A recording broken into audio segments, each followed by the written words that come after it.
Rappelez-vous qu'il y a 3 prophètes majeurs dont les ministères sont attachés aux 3 personnes de la Trinité. Ésaïe est le prophète du Fils, Jérémie est le prophète du Père et Ézéchiel est le prophète de l'Esprit ou du Saint-Esprit.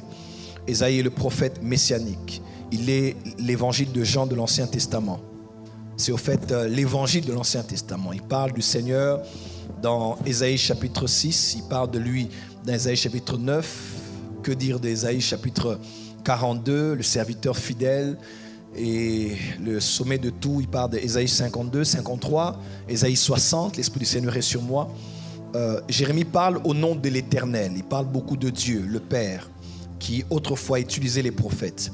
Mais Ézéchiel parle de la personne du Saint-Esprit, il parle beaucoup des anges, du monde spirituel, des extases, d'être ravi en esprit, des visions prophétiques, et il parle de l'Esprit. Amen, amen.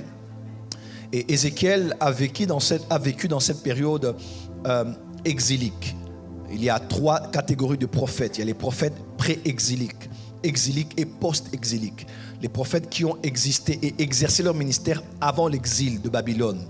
Lorsque le royaume du Sud, le royaume de Juda, a été détruit et les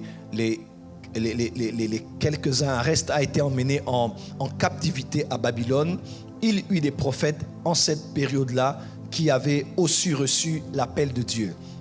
Et Ézéchiel est un prophète exilique. Lors de l'exil, il a exercé son ministère prophétique. Mais ce qui m'étonne, il était à cette époque-là, mais Dieu l'a emmené par l'Esprit de voir ce qui s'est passé dans l'éternité passée. Il a vu avant Adam et Ève, il a vu ce qui s'est passé avec Lucifer dans le 3e ciel. Tu sais, l'onction prophétique est capable de te faire traverser l'espace du temps. Avec l'onction prophétique, tu peux aller au passé, tu peux venir au présent, tu peux aller au futur. Il n'y a pas d'amen ici. Oh, how beautiful it is. Merci de partager à vos amis ce lien et de permettre à plus d'une personne d'être bénie. You've poured out yours.